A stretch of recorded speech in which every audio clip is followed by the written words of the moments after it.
Tô de volta. Essa é a semana da NRF 2026, é o maior evento de varejo do mundo que acontece em Nova York, nos Estados Unidos. Um dos destaques, claro, desse ano é o impacto da inteligência artificial no setor de vendas. Sobre isso e muito mais, eu vou conversar com Maurício Andrade de Paula.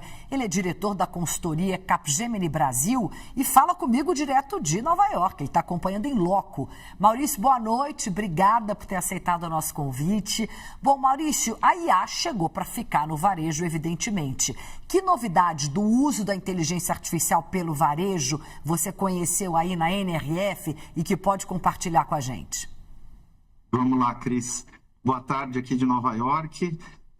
Um dia bastante bonito aqui, frio, mas bonito. O que a gente pôde ver muito forte esse ano aqui na NRF foi um conceito novo que o time aqui chama de agente e-commerce ou comércio agêntico, né?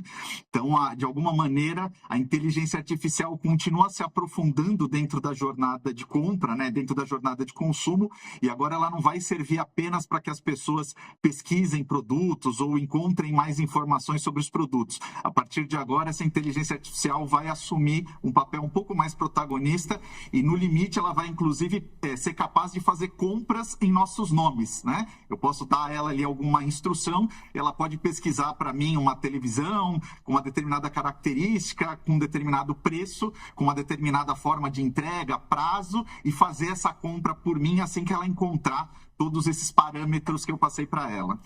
Tem inovação também para lojas físicas? Tem inovação para as lojas físicas também, né? A gente viu aqui uma série de dispositivos, né, de devices, seja para trazer um pouco de inteligência ou dinamismo para as vitrines, seja para trazer um pouco de inteligência e dinamismo para a questão de precificação, né, para a gente ter um pouco mais de flexibilidade na troca dinâmica dos preços. A gente viu aqui dispositivos interativos, né, em que a hora que o meu celular se aproxima de um determinado sensor, alguma interação começa a acontecer. Então, a gente também tem isso que a gente chama de inteligência artificial física, né? Quando a gente começa a aplicar isso ou em dispositivos ou em robôs. Então, esse ano, né, dentro da Expo e dentro de tudo que aconteceu aqui nas áreas de inovação, a gente viu bastante exemplos aplicados, né? E todo mundo aqui já fazendo as contas aí, os planos para como é que a gente vai trazer isso tudo à vida agora ao longo de 2026 no Brasil. É um evento que atrai muitos brasileiros, né? Em geral, são 4 mil brasileiros. Agora, Maurício, queria falar com você sobre o estudo da Capgemini sobre o consumo, que mostrou como a IA está transformando a percepção de valor para os consumidores. Aí, claro, minha pergunta é inevitável: como? Pois é, né? Se tem uma coisa aqui, a gente já faz esse estudo aqui na Capgemini há alguns anos, a certeza que a gente tem é que o comportamento do consumidor vai mudar e vai continuar mudando, né? E não importa se o varejista, né, se as marcas, se os varejos estão ou não interessados em IA, estão ou não interessados nessa tecnologia toda. O que a gente percebe na pesquisa é que todos os consumidores, na sua grande maioria, estão interessados, já estão usando, buscando formas de aplicar. Claro que esse consumidor tem algumas restrições, algumas dúvidas com relação à transparência, com relação a como esse dado, né, que essa inteligência artificial tem acesso dele, como é que isso vai ser utilizado, seja pela empresa de tecnologia, seja pelo varejista. Então, existem ainda algumas dúvidas, alguns receios aqui, mas, no geral, quando a gente olha para os números da pesquisa, a maioria aí dos consumidores quer usar a IA, quer que os varejistas deixem isso disponível de alguma maneira e, na medida do possível, cada um já está tentando aplicar e testar ao seu modo como é que isso pode trazer benefícios dentro das relações de consumo. Agora, os agentes de IA são 100% confiáveis para as decisões dos consumidores? É uma excelente pergunta, Cris.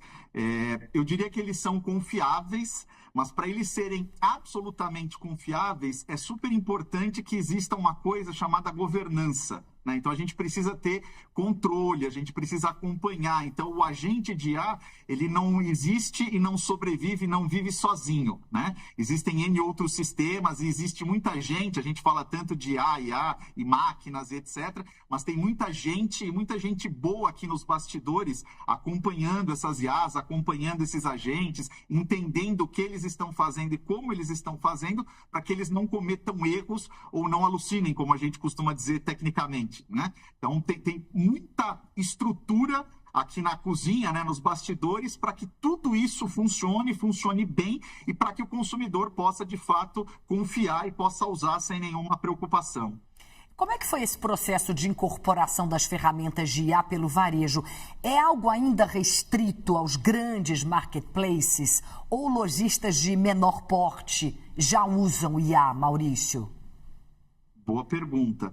Eu diria para você que no Brasil, quando a gente olha para o mercado brasileiro, a gente ainda tem uma adoção em andamento. Então, a gente não tem um mercado ainda maduro quando a gente pensa em inteligência artificial no Brasil. A gente vem numa crescente, né? E quando a gente pensa nessa questão do tamanho da empresa, né? É claro que os varejistas maiores tem algumas vantagens, seja pela questão de capacidade de investimento, ou seja pela questão do fato de já terem seus processos, os seus sistemas digitalizados e acesso a uma série de informações que são importantes e são, né, absolutamente necessárias para colocar toda essa tecnologia funcionando.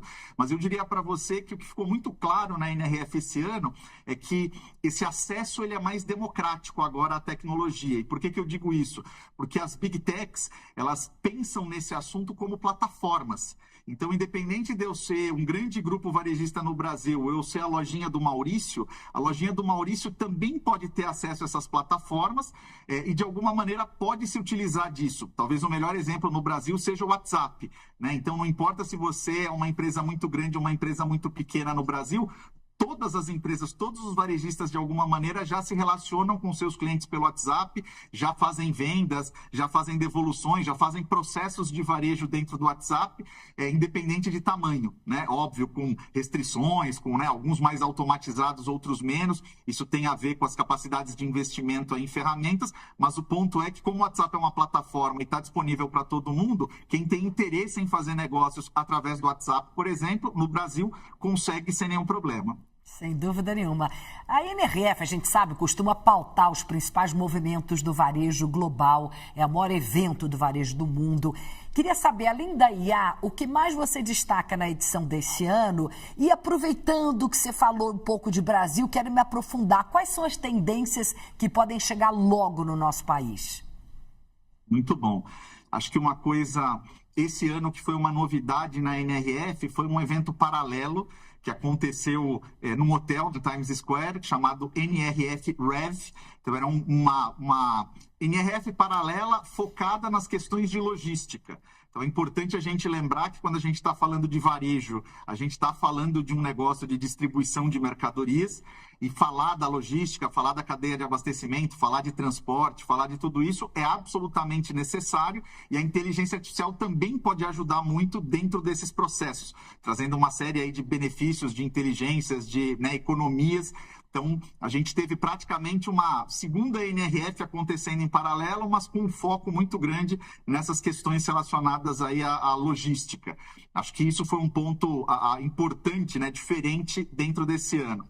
E quando a gente fala do Brasil, né, há uma lição de casa importante que precisa ser feita pelos varejistas. Então, se você me perguntar na perspectiva técnica ou tecnológica, nós estamos longe de conseguir essas coisas? Não. Né? Todas essas coisas estão disponíveis, estão acessíveis, e todo e qualquer varejista ou pessoa, né, que atua no mercado de consumo pode aplicar isso aqui no Brasil. Acho que o ponto é outro, né? Existe uma lição de casa que a gente precisa fazer dentro das organizações com relação à informação, com relação aos dados. Porque lembre-se, né, que quando a gente está falando da inteligência artificial agora, a forma como a gente se relaciona com o produto, com o serviço, com o processo de consumo, ele é muito diferente, né? Não é como antigamente, quando a gente simplesmente fazia uma busca e falava, eu quero uma camiseta branca, e simplesmente ele ia me mostrar camisetas brancas. Agora não, agora eu vou dizer que eu quero uma camiseta branca para usar num casamento que vai acontecer numa praia, onde vai fazer tantos graus. Então tem uma série de outras informações, atributos e toda uma riqueza de histórias, digamos assim, que vai precisar ser associada às informações de produto, às informações de serviço, para que essa nova forma de consumir com inteligência artificial de fato entregue valor tanto para os varejistas quanto para os consumidores. Então, vai ser fundamental todo mundo agora parar um pouco, entender o que é isso, né? Fazer essa lição de casa com relação aos dados, com relação às informações, para que a gente efetivamente possa adquirir ou usar dessas plataformas para entregar esse valor para os nossos consumidores. Maurício, muito obrigada. Um prazer mesmo conversar com você. Boa viagem de volta aí para o Brasil. Obrigado e até uma próxima. Até a próxima.